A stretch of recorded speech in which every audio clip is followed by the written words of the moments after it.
tinha que tirar o dinheiro de marketing. Então, eu tinha que falar com as pessoas de trade para me falar as necessidades dentro de cada região e falar com o marketing a importância que tinha um promotor. Então, eu sempre fiz isso através do trabalho, através de resultado, através de...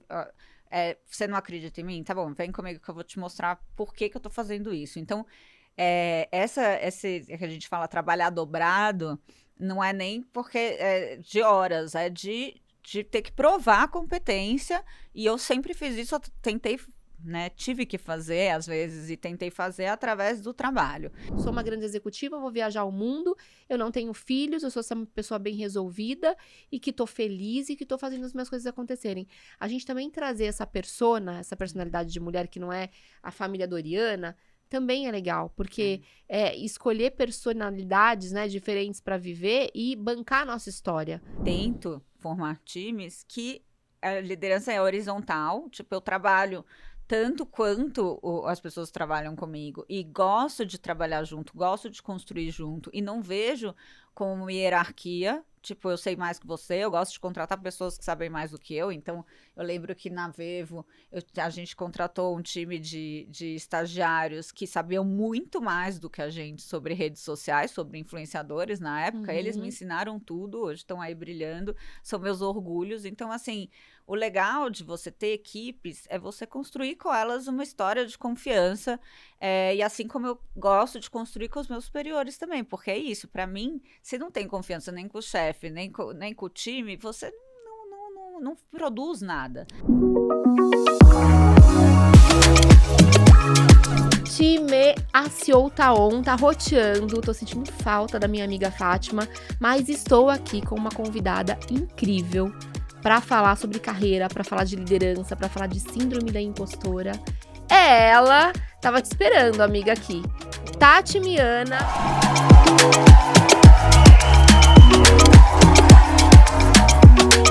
Muito bem-vinda, amiga. Obrigada. Nossa, muito bom ter você aqui pra gente conversar, falar de saúde mental no trabalho, liderança, tantas coisas que a gente tem de importante pra falar, né, Tati? Bastante. Amiga, Fátima faltou, mas... Faltou, tá? Conhece então toda a história. E depois a gente traz ela num próximo papo que a gente fizer. Mas a gente começa falando em Fatinha, todas as vezes que ela tá aqui sentada, a gente começa com uma pergunta que ela faz pra, sabe, puxar o histórico dessa CEO, né? Porque quando a gente fala de CEO, o que é ser CEO da própria vida? É conseguir levar os pratinhos todos que a gente tá levando no dia a dia, mesmo que cai, você vai lá, pega a costura, né, cola de novo, faz acontecer, né, é dona da sua história. E geralmente, a gente puxando, que a gente fala ali, o fio da história, que é a famosa capivara, né, puxando a capivara da convidada, a gente consegue entender da onde saíram algumas habilidades. Então, eu quero te perguntar, essa pergunta crucial que a gente faz para todas as convidadas. Quem era a Tati Miana? Então, por exemplo, você tá lá, sei lá, passeando com a sua mãe no mercado, ela encontrou uma amiga, você tinha uns 5 aninhos, e aí essa amiga da sua mãe pergunta, e a Tati, como ela é? Como era a Tati de 5 aninhos, assim, a menina Tati? Conta pra gente.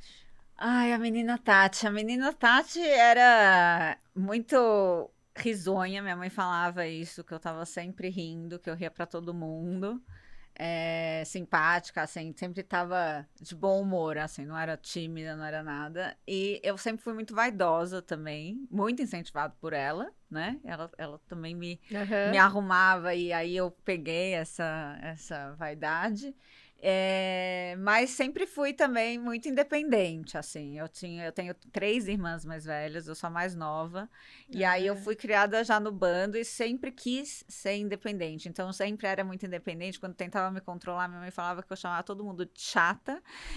Queria sair fazendo suas coisas. Queria sair fazendo minhas coisas, não dormia. Você mesma. Não gostava de dormir no meio dos dois, me dava claustrofobia, saía da cama e ia pra minha cama sozinha. Então, assim, sempre fui muito independente, que foi o que também me moldou aí, é muito do que eu sou hoje, que eu tento trazer, bom, que eu realizei, que eu acho que eu realizei para essa menina de 5 anos, que era ser independente, ter minhas coisas, fazer meus planos, conhecer o mundo. Eu acho que era essa menina que delícia, eu era. Né? É tão bom, né, Tati, a gente olhar assim, ó, a menina que a gente foi, os sonhos que a gente tinha, e depois E realizando, se tornando a mulher que a gente sonhou, é tão, tão interessante e importante pra gente perceber que chegou nesse momento, né? Conta pra gente, pra quem, né, tá agora conhecendo a Tati, quem é a Tati na fila do pão? Que você hoje é uma das grandes executivas, né, de uma das maiores empresas hoje de alimentos do mundo. Então, conta um pouquinho pra gente da sua trajetória também até aqui, especialmente de carreira. Quem que é a Tati na fila do pão? Eu né, trazendo essa coisa da infância, até que você trouxe esse gatilho, eu acho que eu sempre tive essa coisa de ser uma mulher independente, assim, como eu falei, eu sempre vim de uma família de muitas mulheres, mas com um pai muito forte ali, uma presença masculina muito forte, mas sempre busquei e falei, eu tenho que ser independente como ele, né, e não me espelhei aí na vida da minha mãe, admirável que foi, corajosa que foi, criando as filhas, mas eu sempre quis buscar essa independência. Então, eu fiz administração e depois eu fiz um mestrado em marketing. Foi quando eu morei fora a primeira vez que eu falei, gente, esse mundo é muito grande para ficar num lugar só. E aí, quando eu volto para o Brasil, depois de formada, eu comecei a trabalhar numa consultoria. Onde né? você se formou, mestrado? Eu me formei na GV e depois eu morei em Barcelona que delícia. por um ano e meio. Barcelona, né? Fiz um mestrado em marketing, porque a minha faculdade eu fiz totalmente voltada para finanças, que era aquela coisa assim, se você não entrar no mercado financeiro, você não vai ser bem-sucedida, não vai ganhar muito dinheiro. É verdade, porém, eu era estagiária em banco de investimento, e eu falei, isso não é para mim. Então, quando eu vi que meu mundo estava em vendas, em marketing, que eu comecei a trabalhar com a Sagatiba, era uma cachaça, a gente começou a criar marca, eu falei, cara, tá mais por aqui, o consumidor, e eu me apaixonei por essa história do consumidor, que foi o que eu fui estudar em marketing. Então, quando eu volto de Barcelona, eu já tinha muito claro que São Paulo era muito pequeno para mim. Então, eu comecei a trabalhar em consultoria porque era uma forma de você trabalhar em várias empresas. Dentro da empresa, né, eu falo que a consultoria foi uma grande escola porque você fica dentro das empresas, então você conhece todos os processos. Quem contrata a consultoria normalmente é o C-level da empresa, então você também aprende a se posicionar, a falar com o C-level de uma forma mais forte, mesmo para quem é jovem. Então, e aí eu fui pela consultoria trabalhar com muitos projetos da América Latina. Então, morei em Buenos Aires, depois eu morei na Cidade do México, cheguei a ficar um tempo na Colômbia. Então, todas essas culturas acabaram me moldando para o que eu sou hoje. E aí eu volto para dessas indas e vindas, eu fiquei 5 anos aí, morando Bastante em vários tempo, lugares. Né? Aqui dentro do Brasil também, passei um tempo em Curitiba, um tempo em Uberlândia, então dependia do projeto. E aí eu fui, depois que eu saí da consultoria, eu fui trabalhar na Johnson & Johnson. E na Johnson, eu já entrei assumindo uma área grande, estratégica, que na verdade ela não era grande quando eu entrei, mas ela tinha muito potencial de crescimento. E eu com 29 anos já era uma líder ali, que eu tinha que provar meu trabalho. Uma grande empresa, né? Uma empresa gigante, com um desafio gigante. E ao mesmo tempo, naquela época, isso é 2009, né? Eu tinha 29 anos e uma empresa ainda...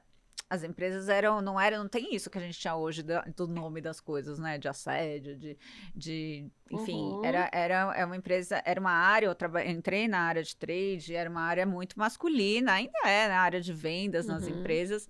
Então, ao mesmo tempo, tinha não só o trabalho em si que eu tinha que entregar, e por sorte, eu tive 2 líderes muito fortes nessa época que acreditavam no meu trabalho, acreditavam na transformação da área que eu tinha que fazer, mas, ao mesmo tempo, com muita dificuldade, né? Porque quando a gente é jovem e nova na empresa, a gente tem que se provar, né? Teve muitas vezes olhares enviesados, trabalhei com isso, para ir e ter que ser, às vezes, 2 vezes mais competente para provar por que eu estava ali. E graças a Deus foram 2 anos muito bem-sucedidos, e aí dentro da Johnson, eu sempre fui inquieta, né? A própria consultoria me moldou assim. Eu fazia projetos de 3 meses, de 6 meses, de 1 ano no máximo, mas estava sempre vendo coisas novas. Então, dentro da própria Johnson, eu já fui me movimentando. Aí eu fui trabalhar para a América Latina, replicar o trabalho que eu tinha feito na América Latina. Depois eu fui para a área de marketing, de branding, de produto. Então, trabalhei com Tilenol, que era uma categoria super, né? Quem trabalha com a TC sabe, com medicamento que tem um monte de regulação. Então, foi um começo de um aprendizado. Depois, eu assumi a categoria de sun care dentro da Johnson, que era Sandal, e o lançamento de Neutrogena Sunfresh, que foi uma revolução Marcas no enormes, mercado, né? marcas enormes, que eram as duas nossas, então a gente tinha que separar, e eu gerenciava todo o time e protetor solar dentro do mercado de trabalho, né, quando vende, é tipo Páscoa, né? Chegava o verão, era 70% das vendas, então também era super nervoso.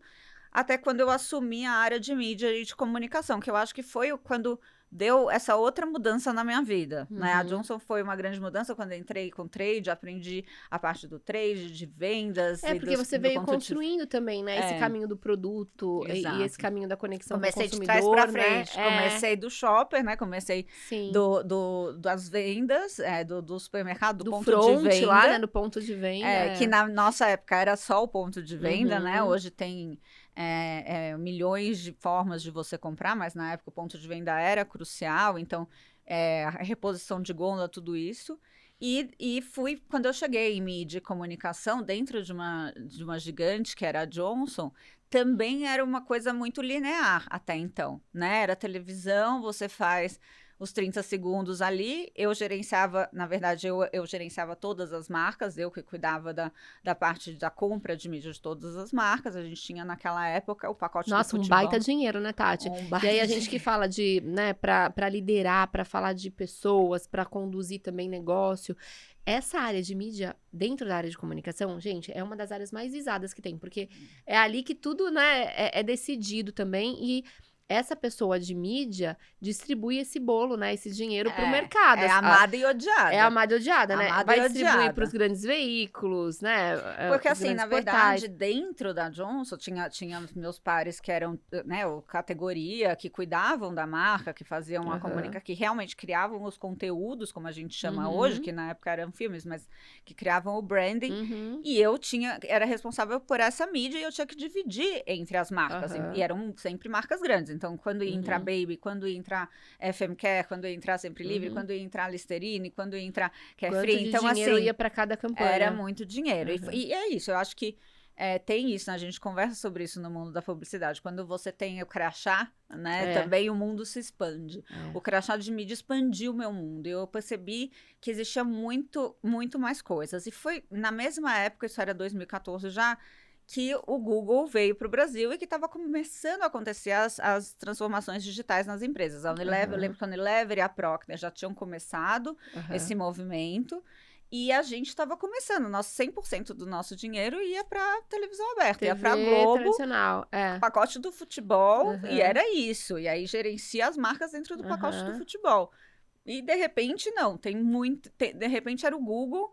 De repente tinha que fazer conteúdo para o Google, como é que faz isso? Então, isso foi muito legal nessas duas áreas, na primeira área que eu passei e na segunda, que eu, além do trabalho em si que eu tinha para fazer, eu tinha que influenciar e ensinar para todas as outras pessoas o que eu estava fazendo. Então, quando eu cheguei e falei assim... E tudo era muito novo, né? Exato. Quando eu cheguei, especialmente falei assim, nessa virada, né? De internet, chegada de internet, de plataformas digitais, exatamente. Né? Quando eu falei, a gente vai ter que comprar Google, a gente tem que entrar no Google, ninguém entendia, mas o que a gente faz pro Google? O nosso vídeo de 30 segundos é suficiente? Não. Tem que começar com a marca antes. Aí começou, não, o vídeo tem que ser diferente, tem que começar com a marca antes, as pessoas podem pular. E aí teve toda uma capacitação para fazer essa transformação digital dos brand managers, dos meus pares, para a gente conseguir, de repente, entender que tinha mudado o trabalho, né? A gente falava, os brand managers de hoje, se não aprenderem o digital, não eu lembro dessa fase, porque a gente passou isso, né? Esses treinamentos todos, as próprias grandes empresas faziam. Big Techs faziam os treinamentos. O primeiro brand lift do Google, a gente o Brandcast do YouTube, a gente fez uma palestra. Eu lembro que eu fiquei lá com o pessoal do YouTube fazendo o script, mostrando, entendendo como é que foi essa entrada da Johnson no mundo digital. Adaptar as agências, de repente contratar agência digital, então fazia concorrências enormes. Então, assim, E ao mesmo tempo conhecer esse mundo, né? Ir na Globo, almoçar e entender e fazer essa Fazer divisão. o teu Eu lembro que eu networking cheguei, também, né? Aproveitar esse momento. Eu acho que uma coisa legal também, que você tá me contando aí, né? Contando pra gente toda a sua jornada, que eu acho muito, muito rica, e a gente já conversou sobre isso, né? Tantos lugares que você já passou, as cadeiras, né? Eu quero que você fale a posição que você tá hoje na na Bcel, Flora. Eu na falo. Flora, né? Eu sou Conta um diretora pouco. eu sou diretora, hoje eu tô como diretora de marketing de Bcel, Aham. Margarina, que faz parte da Flora, que é uma empresa global de produtos plant-based, que comprou há 7 anos atrás todas as margarinas da Unilever. Então, Aham. globalmente, a empresa é gigante. Aqui no Brasil, a gente tem a marca Bcel, que é uma marca aí mais de 40 anos, né? Uma Uhum. marca muito bem construída, mas tem muitos desafios aí como categoria. Então, isso também é uma coisa que me puxa muito nessa parte de o que a gente tem que contar para o público. Muitas vezes parece que a categoria é sem graça, mas ao mesmo tempo é uma categoria muito nervosa que tem muitos desafios, que é como é que eu rejuvenesço a marca, como é que eu falo para as pessoas que Super. eu Gente, estou quem não trabalhando conhece com também Becel. Todo Becel? mundo conhece Becel, mas assim, É. minha avó consumia, minha mãe consumia. Tá bom, e por que você não consome? Né? É. A marca continua aí, continua com os mesmos benefícios. Uhum. Então trazer isso para uma linguagem mais jovem, óbvio, sem alienar os consumidores da marca, mas trazendo uma linguagem mais jovem, trazendo a verdade sobre a categoria hoje nesse mundo que verdade e mentira fica Uhum. misturado, que todo mundo acha que sabe a verdade. Não adianta vir um É. nutricionista, um cardiologista. Põe Não, e tá todo todo mundo para mundo falar, olha, demonizando muito, né, a margarina é indústria melhor de que alimento, manteiga, né? É. Becel tem menos gordura. E falar, ai, mentira, margarina é veneno. Então, essa coisa da mentira e da verdade também é um Aham. outro desafio que hoje em dia a gente tem, né, no digital. Sim. Então, enfim, cada categoria tem os seus desafios, mas é isso. Esse mundo digital, aí só finalizando essa história, esse mundo digital me encantou. E aí eu saio da Johnson, não, um pouco, a gente fez a transformação digital um pouco antes de eu sair, começou essa história dos influenciadores, essa história dos creators, dos youtubers, na época era só youtubers. Que é mais uma mídia, né? Era mais uma mídia. E aí eu vou trabalhar com o influenciador. Na época era Vevo. Vou trabalhar com isso. Eu falo, não, eu tô há 8 anos na Johnson, preciso continuar nesse mundo digital. E aí eu vou trabalhar com o influenciador, que é um outro mundo que se abre. E é uma outra visão, porque quando você está do outro lado da cadeira, né? Muitas pessoas filtram, né? Uhum. Você sai do crachá da Johnson, como você falou, muito Uhum. dinheiro, muita verba, todo mundo te tratando super bem, e aí, de Sim. repente, você tá do outro lado, né? Tendo que Como vender agência, né? como Como é. agência. Mas foi muito gratificante, porque na época a gente tinha a ideia da Mind, né? A Uhum. ideia, vamos agenciar artistas de música para virarem influenciadores. Eles Uhum. nunca tinham pensado nisso, né? E aí, de repente, eu estava fazendo branding de pessoas, né? É. Nosso primeiro cliente, que foi a Pablo, a gente começou, tipo, o que você quer? O que você gosta? O que você consome? Que tipo de imagem você quer passar? Quais são os seus projetos? Aí ele fala, quero gravar um clipe. Tá, então vamos atrás de patrocinador pro seu clipe. Então, a gente começou a criar esse mundo que hoje também já é uma ferramenta de marketing. Então, eu gosto Gigantesca. dessas transformações, sabe? Desses Sim. desafios que não existe. Vamos fazer acontecer, vamos tornar grande. Então, e aí eu fui trabalhar depois em agência de publicidade também, para entender o lado Uhum. das campanhas, das publicidades, como é que você cria, né, as campanhas, a parte criativa e os processos de agências também é super importante. E Uhum. agora eu voltei aqui para a cadeira do cliente, que eu acho que De tem Becel, mais com Becel, que eu diretora acho de que tem marketing. mais, que é onde eu mais me encontro, assim, como profissional. Ô, amiga, e essas viradas todas que você tá falando, né? Porque a gente pegou o caderninho e a gente foi fazendo a transição, né? Pro digital, pra todo esse universo. Mas agora tem também uma virada de inteligência artificial aí bem importante que vem acontecendo, né? Muitas conversas no âmbito de produção de conteúdo, desenvolvimento de produto, né? Você tá olhando pra esse lugar? Porque eu tô vendo que você gosta desses desafios também, né? Você Tô. tem olhado pra esse lugar Tenho também de olhado, IA? O tenho que que você tem olhado para percebido IA, isso? tenho visto muitas palestras, assistido muitas coisas, mas com muito cuidado ainda, Uhum. porque eu acho que tem uma maturação. Eu acho que quando a gente entrou, é o que eu te falei, quando a gente entrou no Google naquela época, o Google estava ainda se formando, né? É. Então, assim, mas ao mesmo tempo já estava um pouquinho mais avançado. Como eu te falei, a Unilever e a Procter já tinham meio que moldado. E eu acho que a gente tem que tomar muito cuidado com a tecnologia, né? Porque o público tem que ir se adaptando. Então, quando você está falando de marketing, hoje a gente vê, por exemplo, os posts que mais engajam são posts que têm pessoas, né? O que está engajando? São influenciadores. Então, Uhum. tá, como é que eu vou usar a IA para criar conteúdo? Pode ser para criar uma coisa completamente.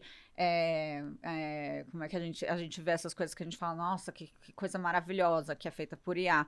Mas também já tem uma desconfiança das pessoas, elas não querem ver uma coisa, elas A querem. gente tá vendo muita coisa acontecendo, né? Mas ainda tateando ainda, né? Não dá pra gente ter ali Você entender? 100%, né, de Ou campo já seguro, virar a né? chave para IA. É. Eu lembro que quando o Google, quando eu cheguei, que eu tinha que fechar o pacote com o Google, eu lembro que eu sentei na sala com eles e eu falei, olha, é o seguinte, ninguém sabe, eu não sei o que vocês fazem Uhum. exatamente. Só que a sorte de vocês é que ninguém sabe na Johnson. Todo Uhum. mundo fala em GRP, em TRP. E Uhum. vocês estão falando de CPV, CPA, Uhum. todas essas sopas de letrinhas. Eu falei, vocês têm que me ensinar para eu passar isso para dentro, para a gente começar a valorizar. Então, acho que tem um processo de aprendizado que as pessoas estão muito, Sim, com certeza. ai, ansiosa, É. já tem que colocar IA, porque o IA. Então, assim, hoje o que eu tenho feito agora é, Uhum. por exemplo, usar a IA para fazer verificação de conteúdo. Então, assim, ver se esse conteúdo tem mais aderência, ou Uhum. essa frase, essa palavra, Uhum. então, ajustes na criação Tá. ainda. Uhum. Não estou ainda na parte de criar coisas com IA, porque também estou vendo o que as marcas estão fazendo, como é que as pessoas estão Sim. respondendo.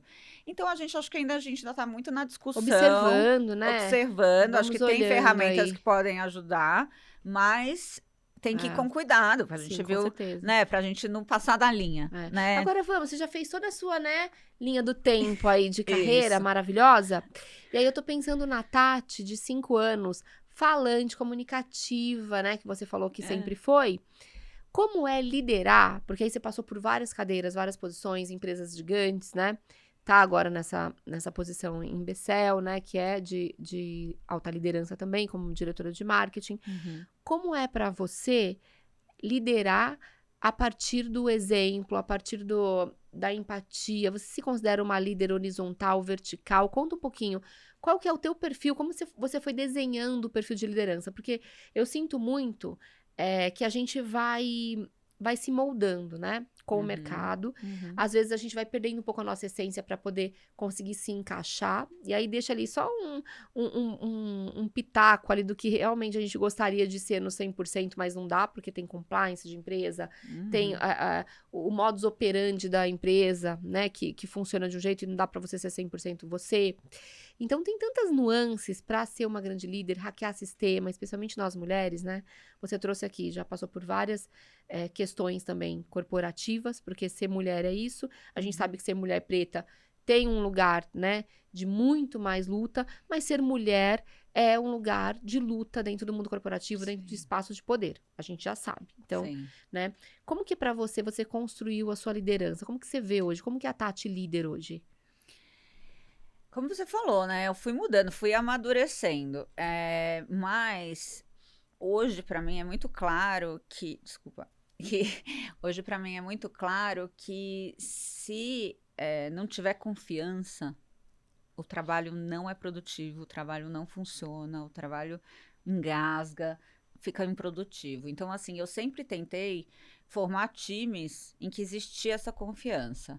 Por exemplo, quando eu cheguei na Johnson, que eu tinha 29 anos, eu tinha pessoas embaixo de mim já muito mais experientes, muito mais velhas, que estavam há 16 anos na Johnson, que foi um processo difícil para mim, às vezes até de ter que desligar essas pessoas. Mas sempre baseado na confiança. Sempre, olha, esse é o meu projeto. Você acredita nele? Você vem comigo? Ah, eu acredito. Então vamos juntos. Então eu sempre tentei formar times, né? E tento formar times que a liderança é horizontal. Tipo, eu trabalho tanto quanto as pessoas trabalham comigo e gosto de trabalhar junto, gosto de construir junto e não vejo como hierarquia. tipo, eu sei mais que você, eu gosto de contratar pessoas que sabem mais do que eu. Então, eu lembro que na Vevo, a gente contratou um time de estagiários que sabiam muito mais do que a gente sobre redes sociais, sobre influenciadores na época. Eles me ensinaram tudo, hoje estão aí brilhando, são meus orgulhos. Então, assim, o legal de você ter equipes é você construir com elas uma história de confiança, e assim como eu gosto de construir com os meus superiores também, porque é isso, para mim, se não tem confiança nem com o chefe, nem com o time, você não produz nada. É. E como eu sou muito orientada a isso, eu gosto de fazer transformações, eu gosto de resultados, eu gosto de coisas novas. Se você não tem essa parceria com o seu time, a coisa não vai. Então, eu acho que vai moldando, eu acho que tem diferentes tipos de liderança e ao longo da vida a gente tem que lidar com todas, mas eu tento ser para os meus liderados, sempre tentei ser, essa pessoa que eles podiam contar no que eles não eram tão bons. Então, eu lembro que eu tinha uma gerente na Johnson de GC, que ela era brilhante, ela sabia tudo que ela tinha para saber de GC, ela veio do Unilever, não tinha quem soubesse mais que ela, sobre gerenciamento de categoria, e ela veio, ela sabia de tudo, mas ela tinha muita dificuldade de falar com a liderança, de mostrar o trabalho dela, de vender o que era a área. E eu falei, eu vou fazer isso pra você. Você me fala o que a gente tem que falar, você vai estar comigo e a gente vai fazer isso juntas. Então, assim, é muito complementar, as pessoas são complementares, Sim. entendeu? E uma coisa que você está trazendo também é o poder de influência, né? A gente tem o livro da FAC, que eu tô até lendo ali, Influencer, né? A gente fala de influenciadores, né, no mundo digital, mas a gente, dentro do mundo corporativo, dentro do mundo de negócios, a gente tem que lidar também com essa perspicácia de conseguir influenciar o outro, né? Então, você falou que você apresenta também projetos, apresentava projetos e falava, olha, esse é meu projeto, você vem comigo, mas é sempre também um exercício de influência. Porque o quanto você consegue influenciar o outro, o quanto você consegue ser admirada, ter crédito com alguém do seu time ou das outras áreas para poder navegar corporativamente, hackear também, né, onde precisa para conseguir emplacar um projeto, pegar mais verba, ter um budget mais legal para fazer suas ações, né? Esse poder de influência, você acha que te ajudou bastante, assim, para chegar nas posições de poder dentro do mundo corporativo? Você acha que isso também tem a ver com saber liderar? Eu acho que tem super. Eu acho que é uma coisa que, para mim, nessa jornada, tive que aprender muito com isso, porque a primeira impressão das pessoas sobre mim, eu fui vendo, eu fui tentando mudar isso ao longo do tempo, mas a primeira impressão das pessoas era, ai, ela é metida, ela é arrogante, ela se acha, ela vem vestida assim. Eu já ouvi, tipo, de tudo. Ai, ela fala não com o cabelo. Tipo, umas coisas que você fala assim, que Ai, tá gente, como acontecendo? que é, amiga? Faz ele esse não com o vai- cabelo aí. Eu não sei, eu não sei. Vai trabalhar de moletom, por que você vai trabalhar assim? Então, assim, essa parte de quem não tá ali com você, que é o que eu falei, né? Que o meu time, eu trazia para perto, porque me conheciam, mas quem não me conhece, eu tinha que quebrar essa primeira barreira da imagem, né? Do preconceito que é isso, da forma que as pessoas te veem antes, acham que você chegou lá por alguma outra coisa, por alguma outra razão e não pela competência. Então, o que eu sempre tentei fazer, que eu tinha que fazer, por exemplo, eu estava em trade numa área que eu tinha que, por exemplo, aumentar o número de promotores, eu tinha que tirar o dinheiro de marketing, então eu tinha que falar com as pessoas de trade para me falar as necessidades dentro de cada região e falar com o marketing a importância que tinha um promotor. Então, eu sempre fiz isso através do trabalho, através de resultado, através de... você não acredita em mim? Tá bom, vem comigo que eu vou te mostrar por que eu tô fazendo isso. Então, esse que a gente fala trabalhar dobrado, não é nem porque de horas, é de ter que provar a competência, e eu sempre fiz isso, eu tentei, né, tive que fazer às vezes e tentei fazer através do trabalho, e foi bem sucedido em alguns lugares e em alguns lugares não, porque em alguns lugares criaram uma resistência que eu não consegui quebrar. Teve vários lugares que eu não consegui quebrar. E a gente tem, né? Eu não até dá pra coloco agradar isso no todo meu mundo, livro. né? Não dá. O quanto que quando uma mulher é decidida e ela te fala não de uma forma extremamente clara, as pessoas levam para um lado que é de ser rude, de ser mal educada, e não para o lado de ser objetiva, de ser, né, consistente naquilo que ela tá falando, de saber o que ela tá falando e saber o que ela quer. Então a gente enfrenta muito preconceito, né, para poder ir desenhando o nosso caminho da liderança, né, para ser a CEO da vida, e na né? nossa época, né, que a gente veio construindo essa jornada, eu acho que hoje a graça dos influenciadores e esse movimento que teve de dar voz para as coisas também começou a trazer nomes para as coisas, né? Então a gente passou por muita coisa que na época não tinha nome. Na época, para mim, era assim: eu contava pro meu pai as coisas que aconteciam comigo, ele falava: ah, minha filha, é normal, homens fazem essas coisas. Eu tenho essa frase, com 15 anos, meu pai me falou essa frase e eu fiquei com isso na cabeça. Homens fazem essas coisas. E, tipo, se homens fazem. E aquilo virou um desafio pra mim. Ah, os homens fazem essas coisas, então eu vou fazer todas as coisas que os homens fazem, entendeu? Então, assim, eu vou ser capaz de quebrar esse sistema, mas muitas vezes é muito difícil, entendeu? Sim. E às vezes não vem nem de homens, vem de mulheres essa resistência, porque vem a comparação, porque o machismo ele é tão incrustado que a comparação, a concorrência, e mesmo a gente acaba se comparando. E eu me vi muitas vezes nessa jornada tendo que me apequenar para caber, sabe? Assim, tipo, eu vi muito que eu era muito. Que é isso, a Tati é comunicativa, eu chego nos lugares, o seu cabelo. O cabelo sempre foi uma questão, não sei se o seu, porque deve ser também, porque o cabelo virava uma coisa. A forma que eu me vestia, porque eu gostava de me maquiar. Então as pessoas sempre achavam uma razão, entendeu? E Pra aí desconstruir o que você tinha de valor, para além do seu estereótipo, para além do padrão de beleza, né? Exato. Porque é sempre isso, é pegar dentro do nosso, né, contexto social, imagético, é pegar algo que consiga desqualificar o nosso poder de liderança. Então, tudo isso que você está falando também, eu acho que pra gente ser CEO da nossa vida, a gente precisa ter um autoconhecimento, a gente sempre passa por isso, né? De voltar mesmo, não, quais são meus superpoderes, né? Eu sou comunicativa, eu chegando com o meu cabelo mesmo, eu também. Eu tenho essa, né, assinatura que eu amo ficar com a mãozinha assim no cabelo pra tirar foto e tal, não sei o quê. Mas isso teve uma história muito interessante, porque eu fui fazer um shooting para uma marca e o fotógrafo, não sabendo que cabelo enrolado não se joga de um lado pro outro, assim como você fica toda hora jogando o seu, que eu acho super legal. O meu, se eu jogar pra cá, ele vai perder o volume, porque o cachinho vai desmanchar. Então, é diferente a textura e tal. E aí ele falou, tava todo jogado pra um lado, ele falou, joga pro outro porque tá fazendo sombra no rosto dela. Não dava, não tinha tempo, a cabeleireira já tinha ido embora. E aí virou um constrangimento ali no set. E aí eu fiz assim, e falei assim, e se fizer assim, dá certo? Aí ele falou, dá. Aí eu comecei a fazer um carão, amiga. Eu falei, eu não vou perder esse shooting. Pra essa pessoa, assim, desavisada, né? Que cabelo enrolado não é igual cabelo liso. E saiu, e eu comecei a usar, né, essa mãozinha no cabelo.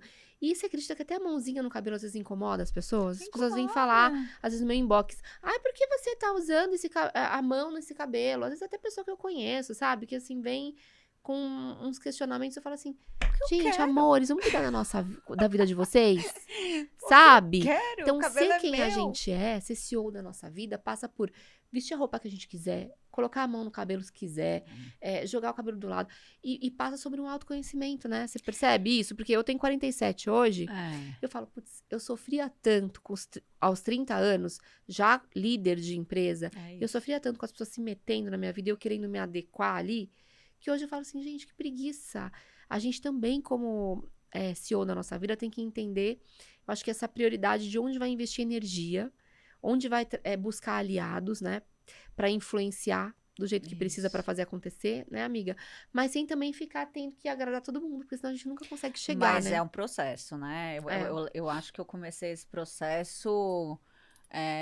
enfim, acho que o autoconhecimento, a gente se conhecer, mas eu fui quebrando, eu tive que quebrar muitas coisas, né? Porque não só essa parte da estética, mas muito difícil esse processo, porque chega uma hora que incrusta. né, na gente, porque não é sempre que a gente tá bem empoderada. Aliás, eu não me considero uma pessoa bem empoderada todo o tempo. Eu tento A estar gente não é todo tempo sorridente nada. e feliz todo o tempo, isso eu tento, porque eu acho pessoas mal-humoradas um encosto. Então, assim, É. eu não quero ser mal-humorada, porque quando eu estou mal-humorada, eu não saio de casa.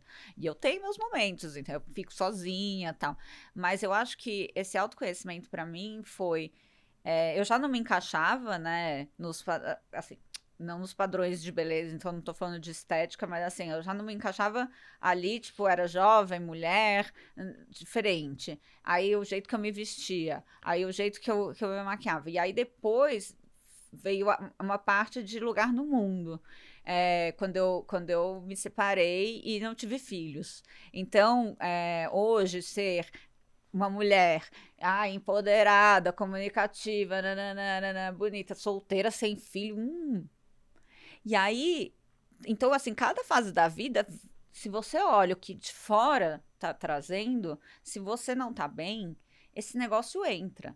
Então, autoconhecimento é também você conseguir ter nos momentos que você tá ruim, se deixar ficar ruim, mas não deixar esse ruído externo, porque se eu deixasse o ruído do que as pessoas falam sobre mim, o que as pessoas imaginam sobre mim, porque muita pouca gente conhece, né, realmente toda a minha história. Então, o que as pessoas imaginam, tem um imaginário coletivo sobre mim, que se você deixa isso entrar, e eu acho que isso serve para todo mundo, né? A gente vê várias influências em depressão, porque aí, se você deixa isso entrar, é muito nocivo. É muito Sim. nocivo. Então, eu tive que essa menina de 15 anos que sempre soube que ser independente era um pouco disso, tipo, eu não quero depender de ninguém para me falar o que que eu posso fazer, o que que eu não posso, né? E quando eu me vejo hoje que eu vou viajar sozinha, e eu fico 12 dias viajando na Turquia sozinha, que as pessoas falam, você é maluca, mulher na Turquia sozinha. Gente, eu não sou uma criança, eu não sou inocente, eu sei me defender e eu adoro a minha companhia, e eu adoro viajar e não ter no que pensar, a não ser no que eu tô olhando. Roteiros, Parece, culinária. parece besteira, mas assim, tirar férias A e gente tem essas que ter férias que eu essa. tirei foi assim, cara, eu sou o que eu quis ser, sabe? Esse é o meu lugar no mundo, que é não é que eu vivi, né, muito tempo dedicado aos meus pais. Quando eu perco meus pais, que faz pouco tempo agora, que eu perco os dois, eu falo, gente, agora você tem que se redescobrir de novo. Então, o autoconhecimento eu acho que tem fases, porque a gente muda muito ao longo da vida. Eu já fiz coisas que eu me arrependi profundamente, já cometi erros profissionais e pessoais que a gente não faria de novo, mas a gente tem que ir se perdoando, ir aprendendo, ir renovando, e vendo quem você é agora, e vendo quais são suas escolhas. Então, acho que é um processo que não acaba o Eu autoconhecimento, concordo. né?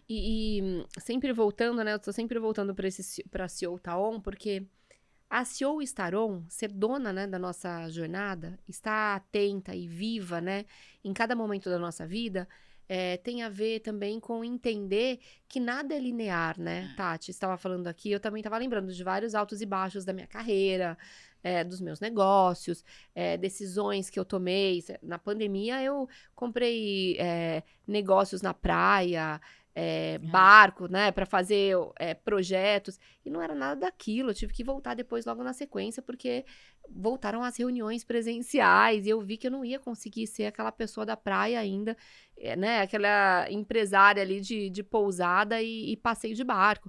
E tudo bem, perdi algumas coisas ali, mas aprendi muito também. Então, nada é linear. Muitos lugares também que eu passei foram de grandes aprendizados, mas eu falo, putz, não voltaria nunca mais. E outros eu aprendi tantas coisas e voltaria e deixei portas abertas. Mas tudo pra gente, eu acho que hoje a gente vê tanto só sucesso na internet, né? E a gente não fala das pisadas de banana lá, na casca de banana, não fala das coisas que deram errado. E eu acho que também ficar se comparando traz pra gente um prejuízo emocional muito grande. Por isso que você tava falando, né? Tanta gente ansioso, tanta gente com problema. Eu me considero uma pessoa super ansiosa, muito ansiosa. Muito, eu também. Às vezes eu acordo, amiga, eu falo, gente, aquele coração, sabe, acelerado, mil coisas no pensamento. E aprendi na terapia a ir tirando esses pensamentos, e anulando e cancelando esses pensamentos com pensamentos bons, com coisas boas que eu sei que eu posso fazer por mim, pelos meus negócios, pela minha casa. mas é um desafio fazer acontecer as coisas que a gente faz no dia a dia, né? Então, eu acho que cada vez mais, essa mensagem que a gente tá falando aqui, você ainda nessa cadeira de BCL que fala de qualidade de vida, fala, né, de cuidar da saúde, da alimentação, tudo isso faz a gente pensar na nossa jornada também, é pensar em a gente entender as nossas escolhas e não ficar se culpando. Saber que nada é linear, vai ter essas escorregadas, mas que a gente tem que levar isso de aprendizado, sem se comparar e sem achar que a gente vai estar sempre brilhando, porque vai ter hora que não vai dar certo. A gente fez escolha errada no relacionamento, fez escolha errada no trabalho, e tem que ressignificar, né? Faz parte da vida. E isso é uma coisa que é engraçado, que quando eu vejo, né, os meus mentorados ou converso com pessoas mais jovens, com os meus sobrinhos, hoje com esse mundo da internet que eu acho brilhante, que tem muita gente falando, que tem muita voz, não sei o quê, mas tem isso, tipo, parece que a vida é fácil, parece que se você for influencer vai ser fácil, se você tem uma forma mais fácil de você ficar rico. Óbvio que tem para algumas pessoas, mas não quer dizer que elas não são talentosas, né, as que conseguiram chegar lá. E que não tem os problemas existenciais delas, também, porque não é, exato, né? Mas tem essa ansiedade do jovem, né, que a gente é jovem, óbvio, mas que eu sempre conto de uma analista que eu tinha, que ela chegou um dia pra mim e falou: ai, Tati, eu quero pedir demissão. Aí eu falei: gente, mas por quê? Tá tudo ótimo, todo mundo ama seu trabalho, o que tá acontecendo? Ela: ai, eu não tô feliz. Eu não acordo todo dia empolgada para ir trabalhar feliz. Isso é uma coisa muito diferente da nossa geração, muito né? mesmo. Porque assim, eu trabalhava todo fim de semana e ai de mim, se não ficasse feliz, tipo, de a gente estar ali com o emprego, entendeu? Né? A gente inventava a felicidade. Então, eu acho que tem essa coisa dessa mística, né? essa mística da felicidade instantânea, da felicidade extrema agora e as coisas integral. Fáceis, a felicidade não é full time, não. Exato, que eu falo muito para os jovens, para os mentorados que eu tenho, que é assim, gente, vai ter coisa boa, que você vai ter, por exemplo, tem uma parte do trabalho que você vai amar e tem uma parte do trabalho que você vai odiar, porque todo trabalho tem uma parte operacional e uma parte legal, né? Então, assim, não dá para você ser feliz o tempo todo, né? Então, eu acho que tem eu tento passar muito isso para as gerações mais novas, além de não se comparar, porque não se comparar é um desafio pra gente até hoje, ainda mais nesse mercado que incentiva, né, a gente a se comparar. Então, assim, se incentiva quem é quem tá best, dando maior close, quem é o baixo, quem é o top quem voice, indicado, quem aparece mais no meio mensagem, né? Quem é. Sim, então, gente. assim, existe esse ego rondando. E esse ego, cada vez que eu acho que a primeira saída da Johnson, esse ego, ele foi sendo moldado também, que hoje é muito diferente para mim do que eu vejo aí, sabe? Então, é isso, com o tempo a gente vai, a gente tem que ir aprendendo, a gente vai fazer coisas que a gente não gosta, a gente vai ver que não é isso, vai comprar o barco e ver que não tem nada a ver, e vai para uma agência de publicidade ver que não funciona e vai voltar para onde você acha que é até você descobrir. Eu tenho 44 anos e não descobri ainda. A gente vai vivendo, né? A única forma da gente descobrir as coisas é vivendo. Então, eu acho que para os jovens, essa resiliência que a nossa geração ainda tem, porque a nossa geração é a última, né, que passou pelo analógico e aprendeu o digital e que sabe como os nossos pais viveram. Se virou na nova geração não sabe como a gente viveu, o jovem. Então, assim, a gente tem essa resiliência que eu acho que a geração mais nova precisa aprender, né? Mas eu acho que também é só com o tempo, acho que com a idade. E se construindo também, né? E gostando de quem você tá se construindo, das suas escolhas, né? E isso é muito treino, é prática, tipo, é exatamente o que a gente tá falando. Ser seu da nossa vida é também entender que tem altos e baixos, que ser protagonista da sua história não significa que você também não vai passar por histórias, por perrengues, histórias ruins, né? Mas que você também pode, a partir das escolhas e desse aprendizado de escolhas ruins, putz, não deu certo aqui. Você começa a escolher melhor, você começa a desenhar um caminho. Isso é o tempo também, né? Então, eu acho que hoje, pra gente aqui, desenhando essa carreira maravilhosa de sucesso que você fez, pensando, né, nas suas escolhas, você trouxe algo muito importante também que eu acho da gente falar, né, que você escolheu também a tua carreira, e em algum momento na tua vida você falou, putz, é isso, sou uma grande executiva, vou viajar o mundo, eu não tenho filhos, eu sou essa pessoa bem resolvida e que tô feliz e que tô fazendo as minhas coisas acontecerem. A gente também trazer essa personalidade de mulher que não é a família Doriana, também é legal, porque escolher personalidades, né, diferentes para viver e bancar a nossa história. Bancar nossa história é importante também, né, Tati?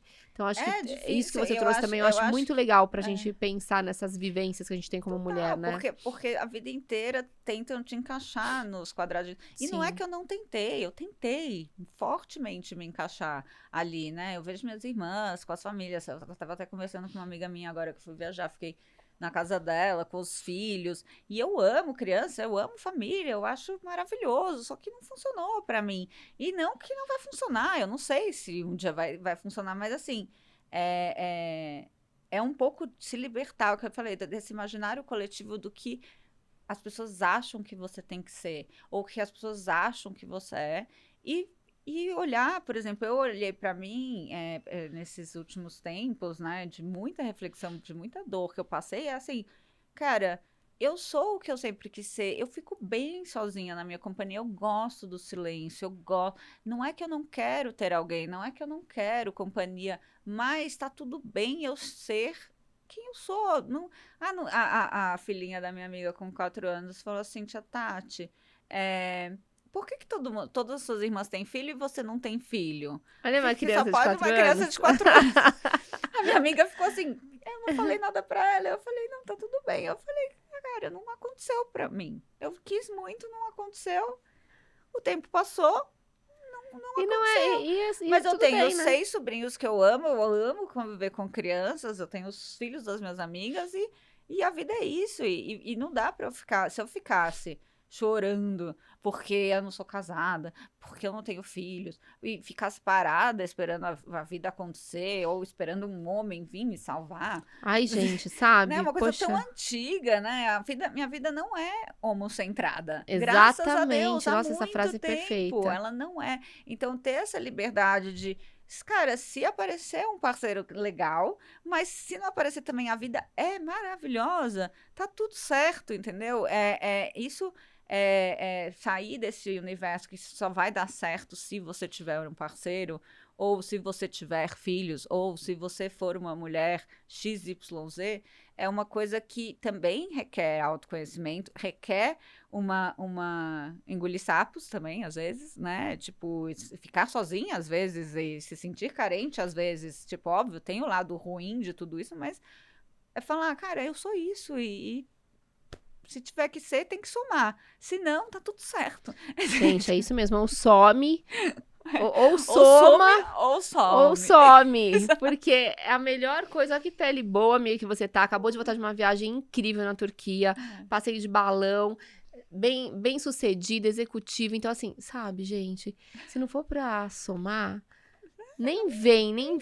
E é isso. Não ser uma pessoa, uma mulher homem-centrada, como que você Eu falou? falei homocentrada. Homocentrada. Eu achei incrível essa frase, porque tudo parece que tem um padrãozinho já e uma listinha da onde a gente tem que seguir. E essa listinha geralmente leva as mulheres para um lugar que não é tão bom, porque você quer cumprir ali, né, o protocolo e acaba fazendo más escolhas. Então, não siga protocolo, siga a tua vida, seja CEO da tua história. Tati, eu amei conversar com você, amiga. Obrigada, Eu acho que amei você também. tem, assim, uma energia maravilhosa, é uma líder incrível, tá construindo muito nesse mercado, nessa indústria. Então, você é uma CEO, sim, da sua própria história, da sua jornada. Inspira muitas mulheres. Quero muito você com a gente no Plano de Menina.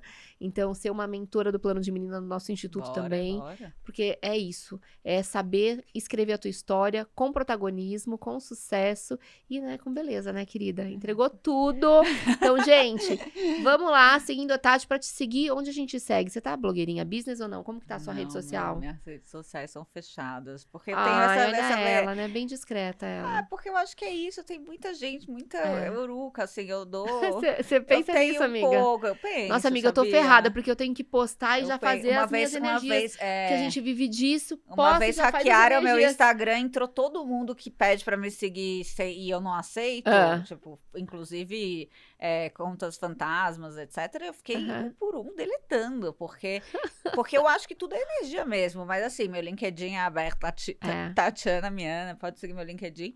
E é óbvio, se quiserem conversar, e aí a gente vai. Mas eu ainda não tô nessa fase blogueirinha. Eu acho Não, que. né? Eu Tá acho segurando mais. Mas sabia que tem muita gente fazendo isso agora? Você viu que tem um povo que deu uma uma retroagida ali de exposição. Como Bom, tem a gente mui- continua é. bem exposta aqui na Seu Taon, porque a gente é assim, a gente é Mas dessa. eu tô A gente começando posta a me abrir, e faz uma vamos grande ver. vibração. É, Amiga, porque é ali que acontece ali palestras, chamados, inclusive É. pode chamar pra palestra, estamos abertas. pode Eu e chamar pra Fati. palestra. Tati também, né? Sim, claro. Você vai soltando blogueirinha business depois Vou com a gente. soltando, você vai me Solta dando um a post e mentoria. faz uma vibração positiva. Exato. Que vai dar certo. Gente, a CEO tá on e tá roteando. A gente volta com mais mulheres incríveis pra vocês. Segue a gente, compartilha, vamos pra cima, vamos time. Até a próxima. Obrigada, Vamos, amiga. time. Arrasou.